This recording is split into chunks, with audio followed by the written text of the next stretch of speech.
Welcome back to KT Confidential, the real estate podcast, episode 199. Adrian and I are chatting about Airbnbs. Let's go.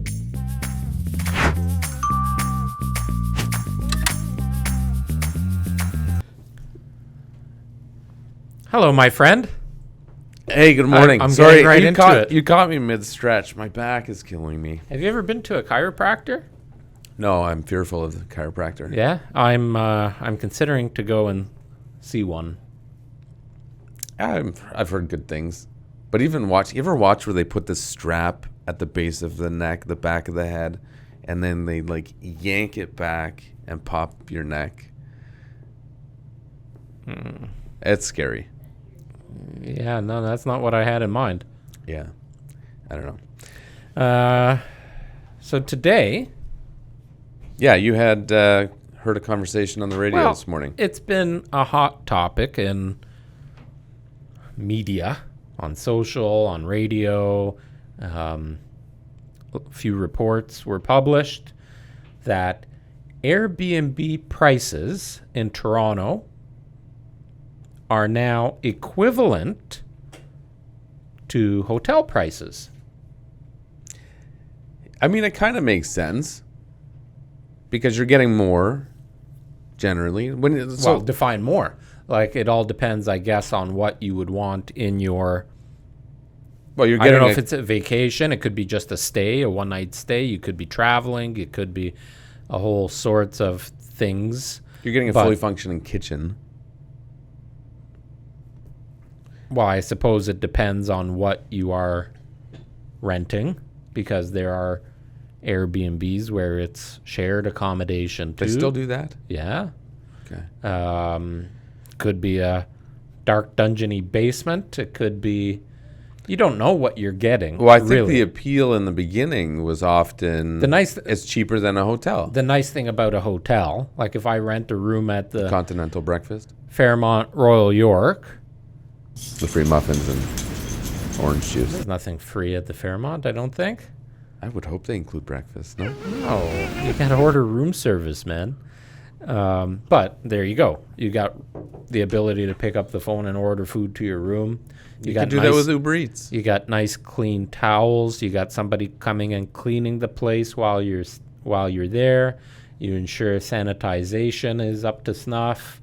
Are you? Because we had a conversation the other day, I think it was on one of the podcasts, where you said, don't bring a black light to a vacation.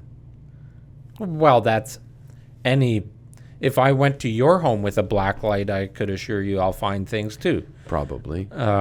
So that's anywhere. Like if it's not your body fluids, then, leave that black light out of the equation. You're going to ruin all of my future vacations for me. You'll never buy a used couch again. Bring bed linens. Pack an extra suitcase. I suppose. I actually did that when I used to stay at like hotels and motels more frequently. Really? I would bring a sheet and my pillow. I often bring my own pillow. Yeah. Flo's nodding. Yeah. Yeah, you got to have good night's sleep. Sometimes the pillow is not your pillow. And yeah. Well, so why do you think the prices have gone up, though? Because I would imagine in other markets, like we'll say cottages, as an example, I think they've come down because there was a spike during COVID where everybody was going there, and now everybody is now able to travel again. I don't know that they've come down. I think what's happening now is supply is opening up a little bit, like you're saying.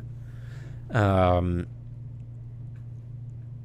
the rental properties, and this holds true really in real estate, not just short term, but like long term rentals too, right? The ones with a less desirable location have seen a bit of an impact in the rents. Well, it's all supply and demand at the end of the day. If you have a cottage that's on a beautiful waterfront and you can have water activities there and it's accommodating your family, I think those prices have still gone up. I don't know. But I'm just speaking to speculating. Airbnbs, you got to think a lot of the people that own these Airbnbs did purchase those properties potentially at higher prices, and now they might be subject to higher mortgage payments because of the variable mortgage that they might have on it, and now the payments are higher. So that's one possibility. And then just like, why are gas prices so high? Well, it's all supply and demand as far as real estate is concerned. So I know, I mean, in Toronto, they've really cracked down. There's a lot of condominiums that won't permit it. So maybe they're shutting down many of them. There's a lot of municipalities and towns and cities that have a lot of regulations now against short-term rentals. Yeah. Well, we had a podcast about Airbnb a while back, and I can't remember what it was. Anyways, we talked about how municipalities were going to crack down on it. And shortly after that, when Brampton came out and said minimum stays are 30 days, which a lot of places are doing. Yes. So that would imagine somebody, and I don't think that they're grandfathering anybody into that. No. I wouldn't think. So imagine you bought something a few months prior, and now all of a sudden you've had a lucrative, Airbnb property, and all of a sudden now you can't take on those 1, 2, 3 day, 3 night. You're gonna. So let's just say you have a property, you're renting it out on a nightly basis. You're allowed to do that, whatever, blah blah blah blah blah. So these reports are saying the prices of staying in this Airbnb versus a hotel room are very similar. So I'd love to hear feedback from people that are regular Airbnbers or frequent hotel visitors. Yeah. Because to me, I'm going to look something up as you talk. To me, it makes no sense. You stay at a hotel, it's nice and clean. You've got the service, you got room service, you got a restaurant there. I don't know why you would stay in somebody else's property and not take advantage of having all of those extras if you're going to pay the same. Well, one thing in Toronto I read a while ago, I just wanted to see to confirm it. So in Toronto, short-term rentals. Listen, I ever since you started picking on me for saying it that way, I started listening to people, and there are a lot of people that pronounce it all of the syllables. You know what we should do? We should hit the streets, grab the cameras and the gear, and go for a day trip to Toronto, and we'll poll people. Okay, here. Short-term rental operators, which in Toronto, this is in Toronto, which in Toronto is less than 28 consecutive days is considered short-term. But short-term rental operators are people renting, it says it right here, their homes or rooms on a short-term basis for a period of less than 28 consecutive days. These operators need to register with the city and are required to collect and remit a 4% tax. So their costs are going up. So that could be contributing to it. The other thing that's interesting, a lot of Airbnb people don't realize, is it is now a business. So when you sell it, you have to charge HST. Yeah. And if you don't, it could come back to bite you. The buyer has to pay HST. Yes. But the buyer, if it's a business, they'll claim it back in their remittances.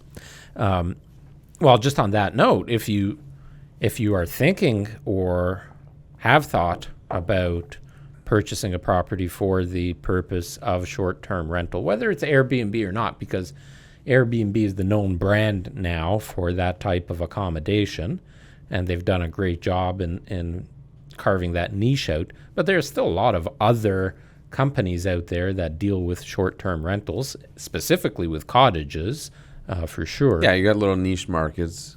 Yeah, absolutely. There's a lot of websites out there that you can book stuff and whatnot. But if you own we'll still reference it as an Airbnb. If you still own an Airbnb right now, what a lot of people don't recognize is the successful Airbnb properties are a business, and they have a lot of expenses that you don't recognize. So a lot of them hire somebody to do yard maintenance, make obviously if it's a condo, you don't have that, but if it's a detached, a townhome, a semi-detached home, whatever, you're going to have lawn maintenance and gardening. Yeah. You're going to have cleaners. Well, you're even the people that are really doing it right are even having like welcome gifts and baskets and stuff like that. Yeah. So Yeah. that adds up. So they have a basket with a bottle of wine, some local bakery goods, maybe a gift certificate or a gift card for something local, like a restaurant down the street. Well, one of the real estate agents on our team runs a rental property out of is it Perry? Give him a shout out. Oh yeah, Steve Cecchetto. I don't know what his property is called or how to find it. Echo Bay Getaway. 3 Mile Lake. Yeah. So in Berks Falls.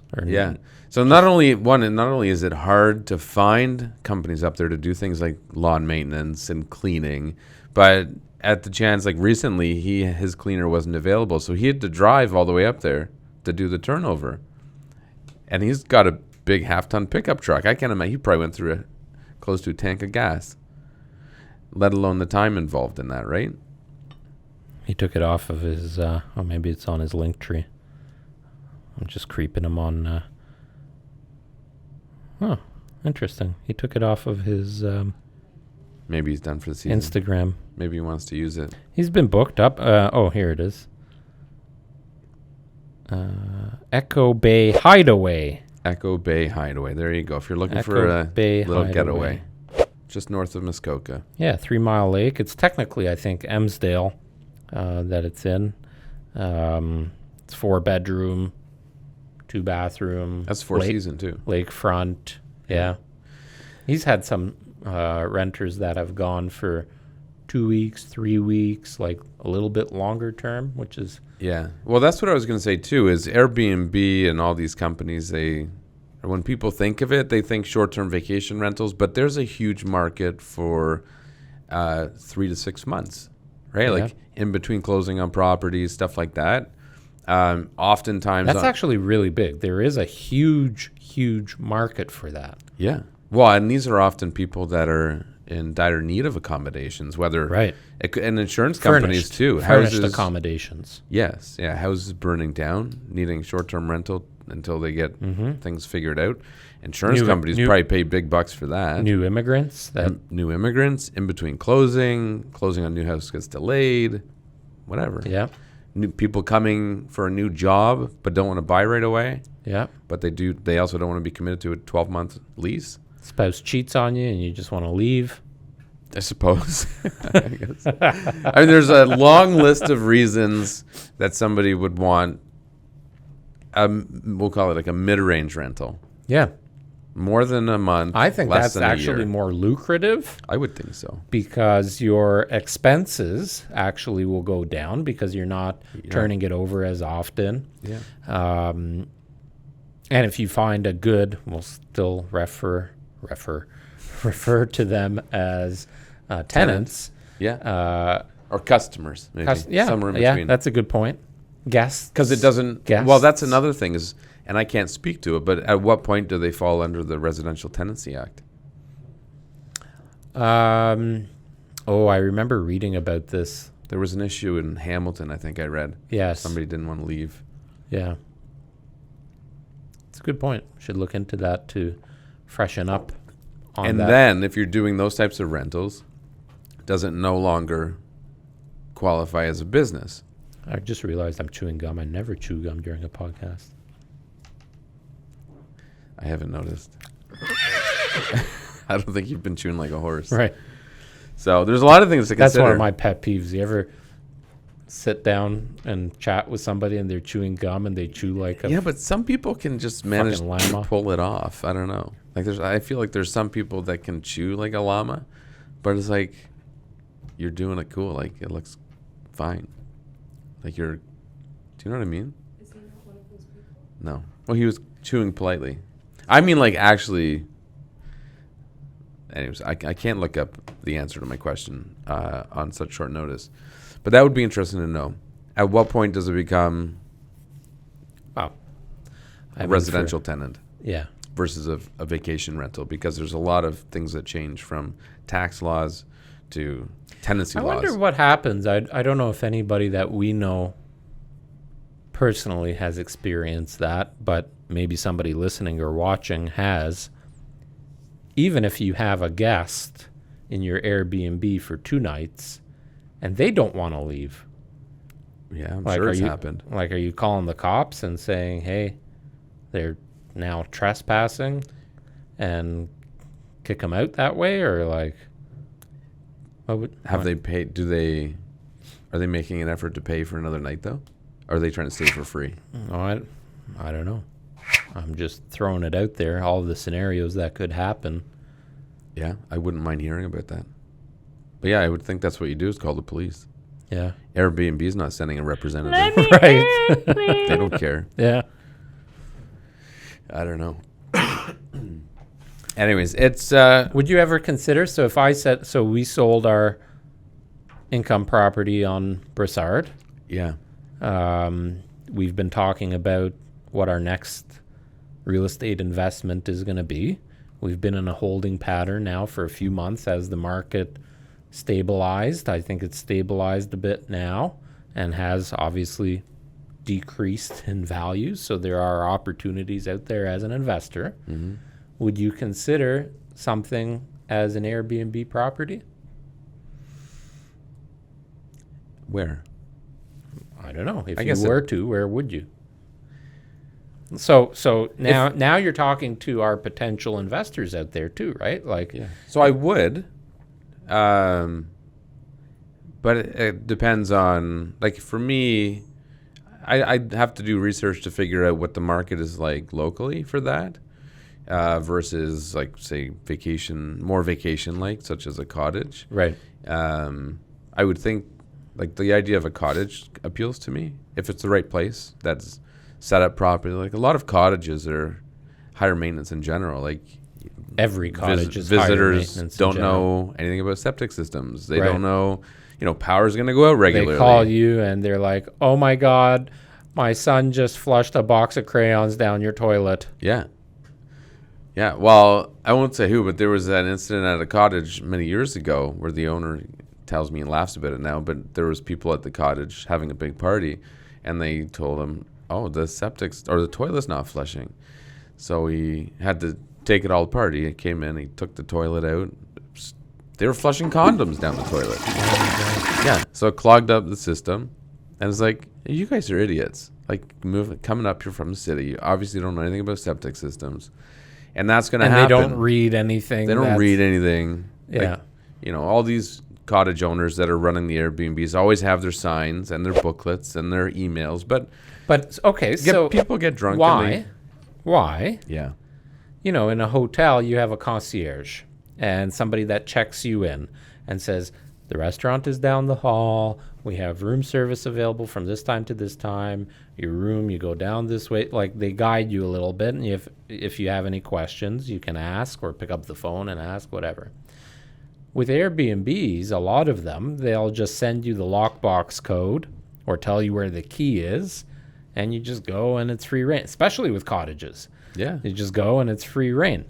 Like if I was the owner of an Airbnb cottage, I might have either myself or a representative meet the people, make sure they're checked in, make sure whoever's there who was booked to be there, right? Yeah. Oh, it's me and my lovely wife. And well, the challenge though with that is, are you driving into the bush to go sit at the cottage and hope the people arrive on time, versus a hotel where they're working anyways and check-in is between? Well, you still have a check-in time and a check-out time with an Airbnb. It's no different than a hotel. Not necessarily. It's like, okay, you cannot be here any earlier than this time. Right. Right? But they could show up 5 hours later. It's theirs. But you have communication with them. Okay, so your check-in time is 3. Are you planning to come for 3 or later? Right. I guess if you're communicating and you say, hey, just so you know, one of our representatives will meet you there. Yes. Let me know when you'll be arriving. Or please call us when you're an hour away so we can meet you there with the keys. Right. Yeah, and that's the only way you're getting in. Right. There's no lockbox. Correct. You either meet us there or there is, on and time. you don't have the code. Right. Well, there would be one as a backup. Right. Would you have cameras? So I've actually thought about this because at my cottage, we have Arlo cameras, just like we do with our real estate properties here in our business. We often shut it down while we're there, so we're not getting notifications or whatever, and it's a very safe spot, and really it's not even for security for us. It was more to check on weather. Okay. Like for me, that's what I'm checking. You know what you're heading into. Right, especially in and around snow season. Right. Like you get into October, there are times there are snowstorms in October. Well, I enjoy going up in October. Anyways, I thought about that because we've talked potentially, do we rent it out because it could be cash flow positive for us.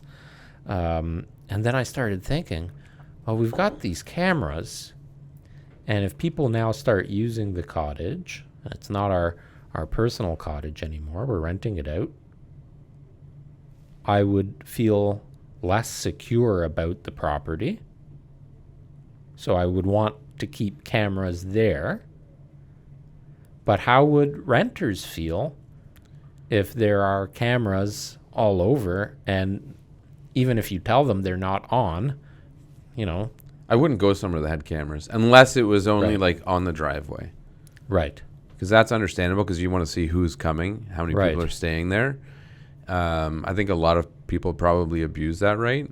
Like you say it's a 5-person cottage and they bring 9 Yep. and there's 4 cars in the driveway. Yep. So you I wanna- think that happens often. 100% because it makes it so much more affordable for people. Sure. So I would have one in the driveway, and I think that's reasonable for people to expect, and I would be okay with that. I wouldn't go somewhere where they had more. Right. Like if they had one on the beach, like what if I want to lay down there naked and yeah. sunbathe?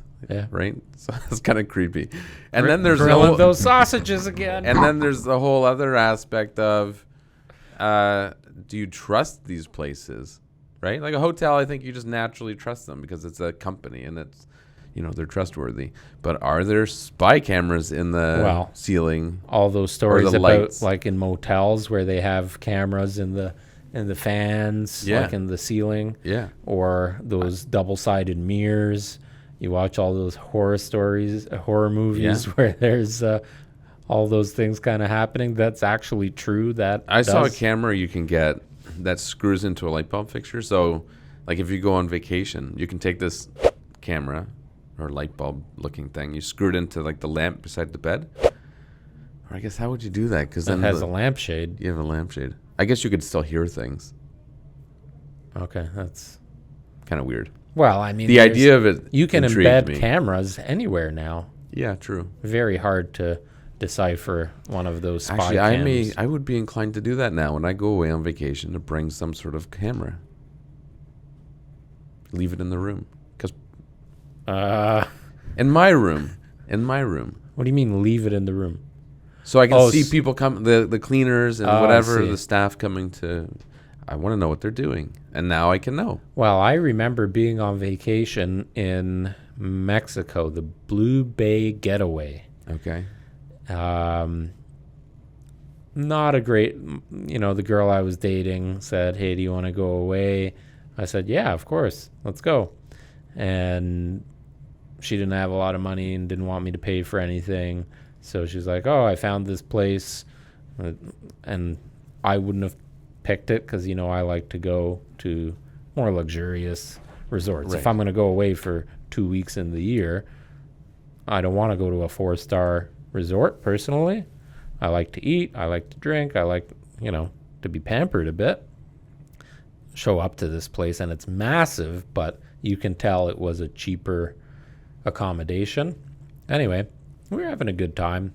Place was fine. You don't need all those things to have a good vacation. But I remember one night we went for dinner at one of their a la carte restaurants, the one you make a reservation for, and you actually put on a button shirt and you're going for dinner, and we had a nice meal. But the steak, I don't know what kind of meat that was, but it was like grayish in color and just You know what it was? You know what it probably was? We found out, or Flo told me today, that on the weekend, Ian ate horse. It was probably horse. Horse tartare. he had horse tartare. Oh, Yeah. I've eaten something horse before. Doesn't appeal to Salami? me. Was it a salami or something? No, not Yeah, sorry to interrupt. poor horsies. But you didn't like the meal? Is that where you're going with it? No, so no, I Okay. didn't. But my stomach also didn't. Okay. And for like a period of 24 hours, I had food poisoning. And the next day, we went down to the pool, and my stomach was just going off. So I said, you stay down here. I'm going to go and lay down and take a few minutes in the room.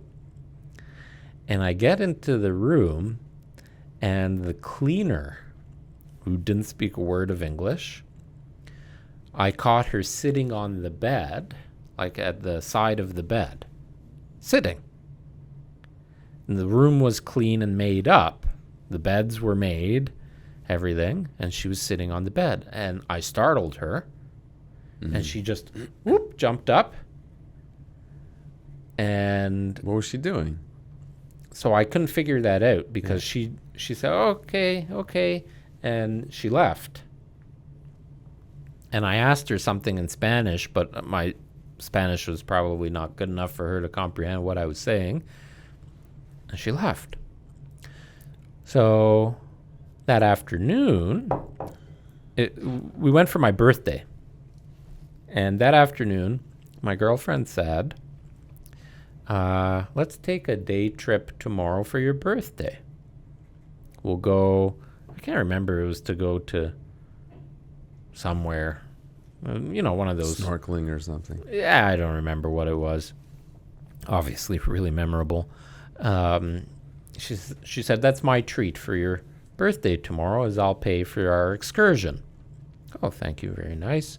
So we went and saw the tour operator, had it all lined up, and she said to them, okay, I'm just going to go back to the room and grab my money.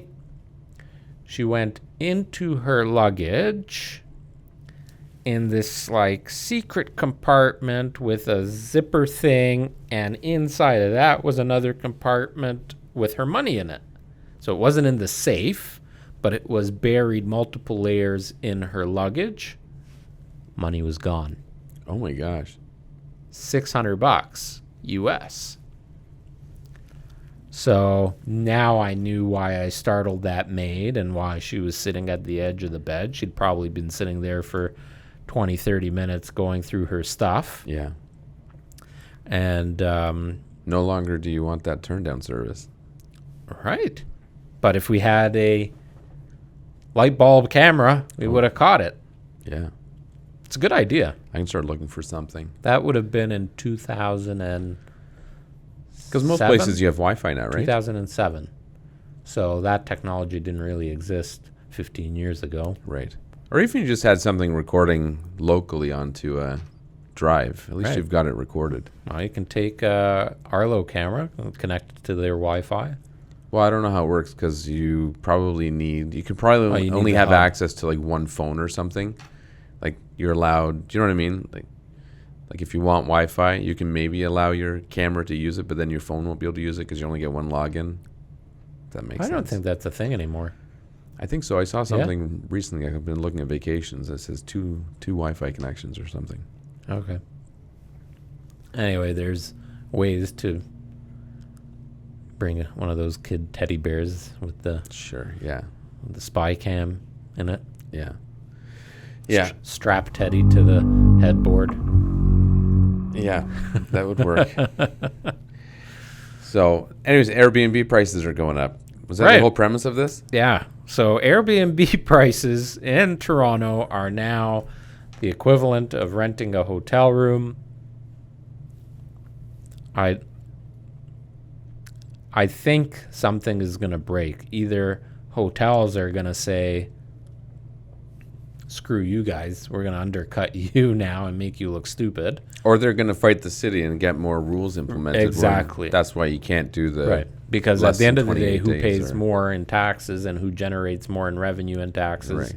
It's going to be those hotels. Yeah. And there's more money backing them, so more time and effort will be spent in battling that. But yeah, if I'm a vacationer or a traveler, there's no way, unless I'm with my family and I require a full home with a, as you said, like kitchen, and I'm 100% confident that that's a good accommodation. Like there are good Airbnb beers out there. Like they're actually like hoteliers.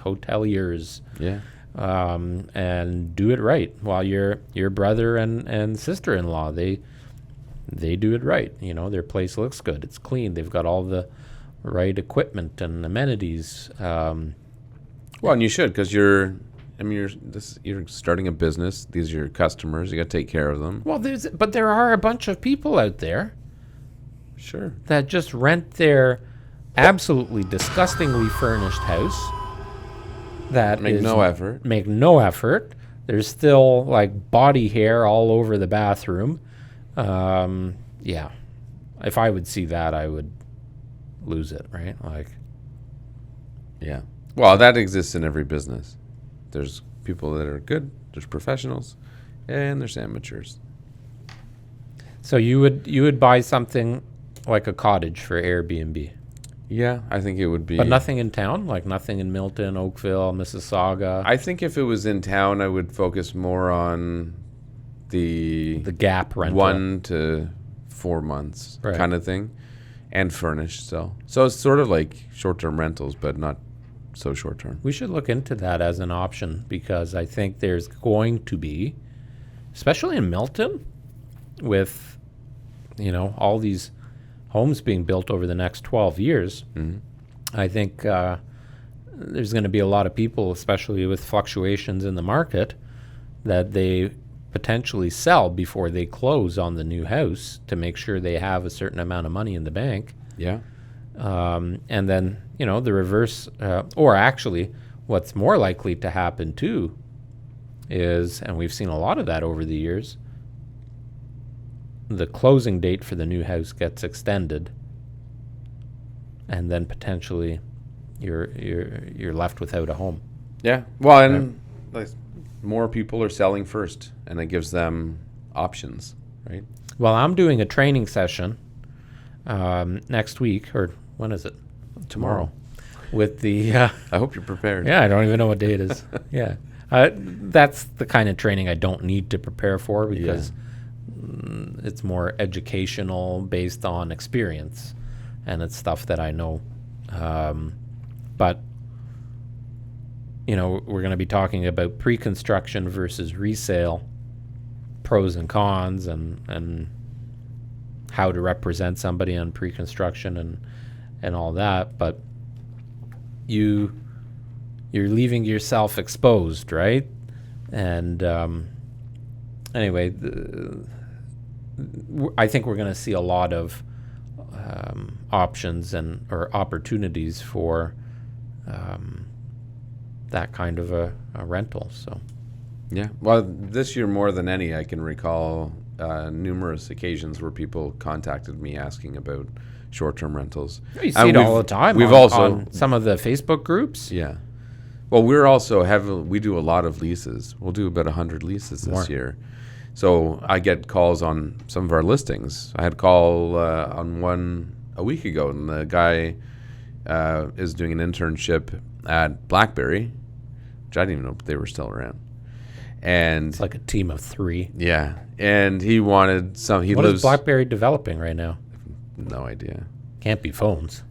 They must be using like their very business-oriented phones, perhaps. Like that's their target, diminishing market of all they do is businesses. secure phone servers, and Maybe. yeah, who knows? But anyways, so he wanted something short-term, 6 months to be exact. He was just looking. He was working in, I guess they're in Kitchener, I think, and he's in Toronto. He wanted somewhere a little bit closer. So lots of reasons, lots of people looking for it, Yeah, and they'll pay a premium. sure. So, and that's not a bad situation to be in, because you can increase the rents when the person leaves a lot easier. Like we have a tenant leaving one of our properties now. They've been there for just a few months, but they realize they don't like it. They downsized from a house. We helped them sell the house. They rented one of our properties we had available. They realize they don't want to be in a condo, so they've bought a house now they're going to move into. They're leaving early, and they're covering the costs of finding a new tenant because that's their responsibility. But now the rent's going to be a couple $100 more per month. In that short period of time. Just in that short period of time. So there you have it. Anyway, for those of you watching, listening, love to hear your comments on this topic, on Airbnbs, the cost of Airbnbs, if you have any experiences in renting out an Airbnb as a owner, but also if you've had experiences actually being the renter of those properties. Would love to hear some. Yeah, any hidden cameras you found? I'm sure that would be interesting. I guarantee you there are properties on Airbnb that have hidden cameras in them. Yeah. Guaranteed. There's hotels, for sure. We need a device that can detect those things. I don't know if they put off a signal or something. That would be interesting. I wonder if that must exist, that technology. Something to find electronics, yeah. Right. Now you think I'm making a list of things to bring on my next vacation. Back to your past, all the places you've been. Yeah. Well, back then it was harder to... Let's put this camcorder in the, like you couldn't... in the wall with a big 3-inch hole cut out. Maybe anyway, the two-way mirrors. Nice chatting with you. Likewise. Hope you enjoyed our chat. If you have an Airbnb or you've rented an Airbnb, leave your comments. We want to hear your horror stories especially, but any feedback, any comments. Thanks for watching episode 199. We'll see you next week.